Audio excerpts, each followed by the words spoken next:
Yo, this woman used to abuse me. I don't know why I let it go so long. This is a true story, true story. I'm about to tell y'all a true story. But at that time, I wrote a rhyme about it. So I'm going to say the rhyme, and then I'm going to break down some of the things that happened. All right? Check it. This ain't her real name because she's still around. Here in New Jersey. Okay.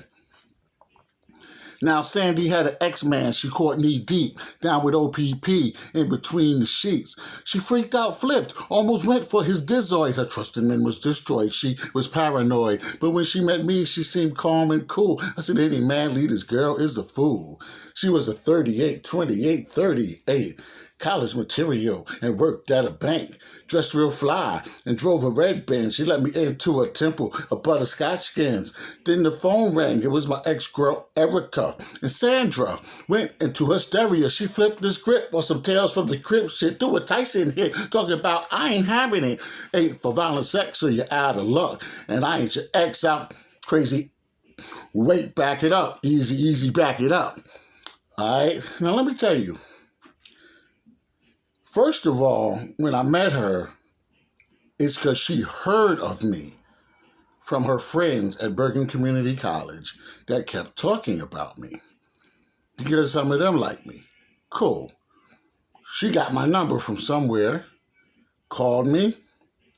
We talked a couple nights. Saturday night, Showtime at the Apollo was on. And she came over and absolutely gorgeous, drop dead gorgeous, right? And a sweet, subtle Sade cadence or vibe to her. Sweet girl. So I thought. And yeah, that was the beginning of our intimate relationship. All right. She told me that her mother had been cheated on. Well, her father, mother been cheated on by her father, and everybody in the family knew except the mother. And finally, the mother found out and was hurt and upset, right? And I met the mother. Mother was very spiritual, very cool. I really liked the mother. And then she told me that she caught her ex, who I knew from my hometown. She caught her ex cheating in the bed with another woman. So she was paranoid and whatever the words are that you call it, distrustful, right? So me and my ex, we were pressing up records and doing all that kind of stuff because she sang and I rapped and produced and managed. And we had broke up and I had like 2,000 records to get rid of. And so she would call sometimes so we could see like, yo, we're going to send them to the radio, distributors or whatever. That was it. Like the relationship was over. But the phone would ring and I'd hang up. It'd be quick, like, yo, okay, all right, yeah, I'll call you later. I'm going to ship them out. You know, they just got here. Hang up. This chick would run and grab my neck. Here's your girlfriend. Hey, you got all of this and you want her. I'd be like, yo, off me, off me, get off me. You know what I'm saying? And she did that a couple times. She just ran, grab my neck, push me against the wall. I'm like, yo, chill. I love you. You good, man. You were good. I don't want her no more. But why is she calling you? Right? Then one time, I can't say everything. I got a disclaimer. But I will say that one time she choked me so hard, I had to get her off of me. And I was scared that, but she was okay. She was okay. But I was scared. She was doing the exorcism. Ooh, oh, Lord, what has happened here? But anyway, so then, then we went to a mall that I had never been to at that time. That was Willowbrook Mall out in Jersey. And as fine as I thought she was, there was some supermodels from Venus up in there. And I was trying to, you know what I'm saying? But I'd do one of the, or a chick would smile at me or whatever, and she'd be like, you don't smile at a woman because you smile at a woman, she thinks you want her, and she's going to come, and she's going to give you her number.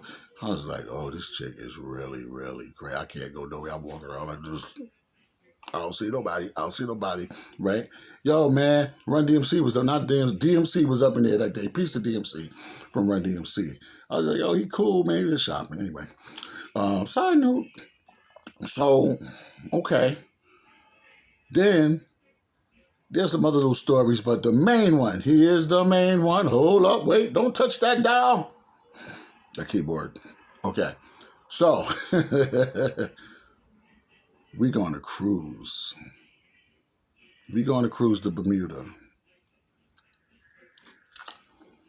Oh, man, I was like, this. I love cruises. I was like, this is going to be so nice, right?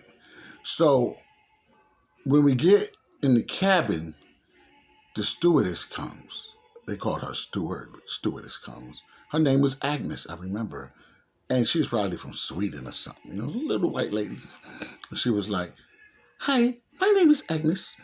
And anything you need, I'll be loving to come with the boo-boo. And you have your sodas over there and your drinks and your water. And if you need anything, please let me know. Okay? I'll be your attendant. And I was like, okay, thank you. We're on a cruise. Bye, Agnes. Agnes closed the door. Homegirl jumped on me, pushed me back on the bed, was like, ah. I was like, yo, what's up? So she smiled at you, and you smiled back at her. Oh, snap. So we got pictures, right, on the beach out there in Bermuda like this. We got pictures on the cruise ship. When you take the picture, we're like... And then we had a little fuss. She finally eased up. The one time we got caught in a rainstorm that, you know, how in the Caribbean it might last for 5 minutes. And we got caught in that. We thought it was funny. Then it got warm out again. We dried up. You know what I'm saying? But, the crescendo, the inyo. Yo. So then we get back. She goes to my mother. At the time I was young. I was living with my mom's, right? And she goes in her room with my mom's boyfriend and goes, I didn't know what was about to come. Wait for it. Wait for it. So she goes,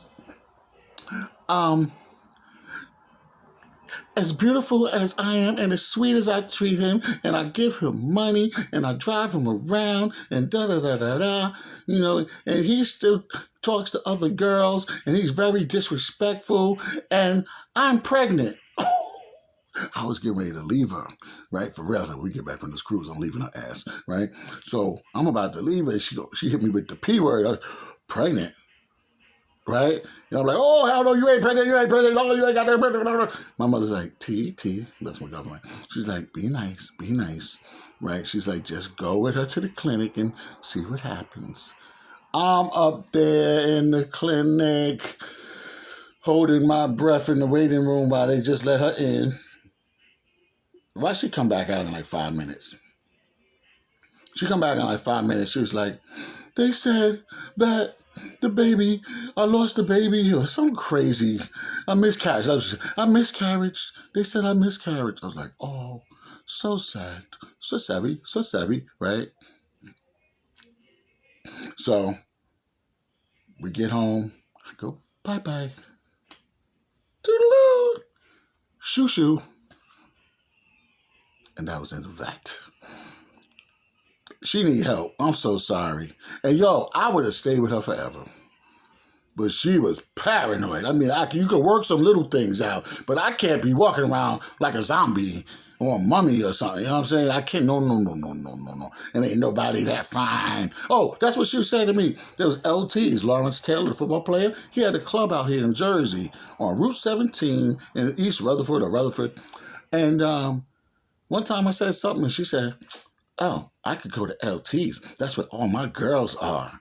She's like, all my girls are at LT's right now. I could go there and get me a football player. I was like, go ahead. Go ahead then. Go ahead.